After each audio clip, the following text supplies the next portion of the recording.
पटना से एक बड़ी जानकारी, बड़ी खबर। भागलपुर में पुल गिरने का ये मामला, पुल से जुड़े हुए मामले में आईटी रुड़की ने रिपोर्ट सौंपी है। आईटी रुड़की ने पथ निर्माण विभाग को रिपोर्ट दे दी है। आईटी रुड़की की रिपोर्ट पर विभागीय एसीएस ने कहा है कि प्रत्यय अमृत का यह कहना है कि जांच रिपोर्ट और आईटी रुड़की की अनुशंसा पर कार्रवाई करेंगे। जल्द ही नई डीपीआर को भी तैयार किया जाएगा। नए सिरे से जल्द पुल का निर्माण काम शुरू हो जाएगा। पूरी रिपोर्ट आने तक निर्माण कार्य में अस्थायी रूप से रोक लगा दी गई थी। बारिश के सीजन में नहीं होगा पुल निर्माण का काम। बता दें आपको कि आईटी रुड़की ने रिपोर्ट सौंप दी है। ज्यादा जानकारी के लिए संवाददाता सनी हमारे साथ जुड़ गए हैं। सनी, देखिए, भागलपुर में टूटे हुए जब पुल टूटा, इसको लेकर के आईटी रुड़की ने रिपोर्ट सौंप दी है। आगे इस पर क्या कुछ कार्रवाई होना है? सनी, पूरी जानकारी दीजिए। देखिए, भागलपुर पुल कांड में आईटी रुड़की ने अपनी रिपोर्ट दी है और राज्य सरकार भी जांच कर रही है।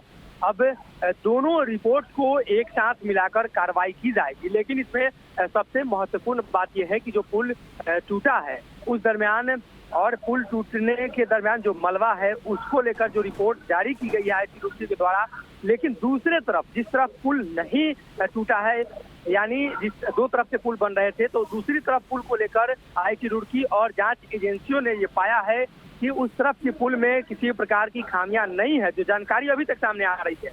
वहीं जिस तरफ पुल ध्वस्त हुआ है उस तरफ फिर से नए डीपीआर तैयार किए जाएंगे, नए स्ट्रक्चर तैयार किए जाएंगे। डिजाइन को लेकर भी आपत्ति है, जिसको लेकर सदन के अंदर भी जदयू के विधायक पर्वता से है संजीव कुमार, उन्होंने सवाल खड़ा किया था और खुद मंत्री तेजस्वी यादव ने बयान दिया था। तेजस्वी यादव जब विपक्ष के नेता थे उस दरमियान उन्होंने भी इस सवाल को खड़ा किया था।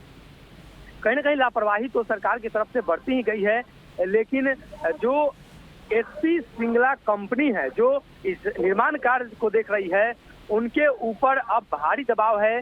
सरकार जुर्माने की राशि भी वसूलेगी।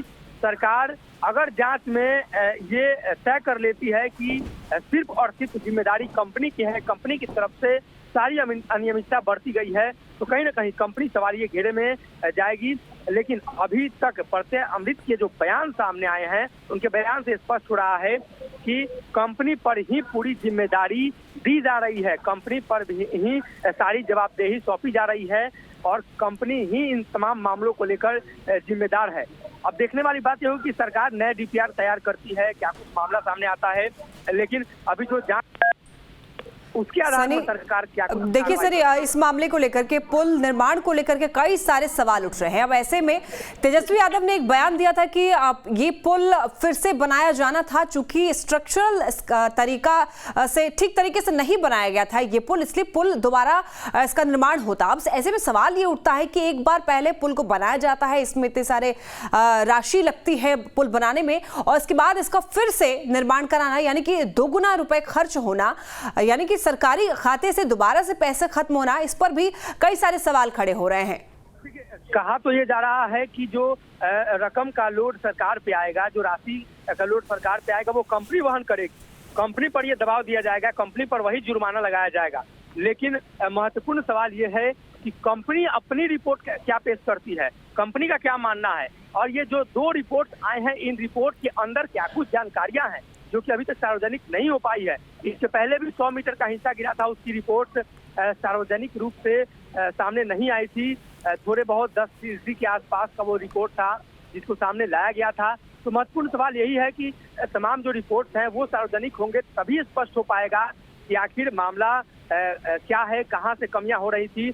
और सबसे महत्वपूर्ण सवाल कि 1717 करोड़ रुपए जो बर्बाद हुए हैं, उस बर्बादी के जो पीछे जो व्यक्ति हैं, जो लोग हैं, जो कंपनी है, या जो भी लोग इसमें संलिप्त हैं, क्या उन पर सरकार कठोरतम कार्रवाई करेगी। हालांकि बयानों के जरिए तो स्पष्ट हो रहा है, खुद मुख्यमंत्री ने संज्ञान लिया है।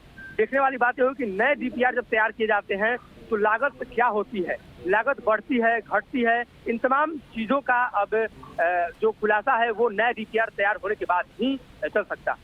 ठीक है सनी, बने रहिए, आगे भी अपडेट लेंगे आपसे।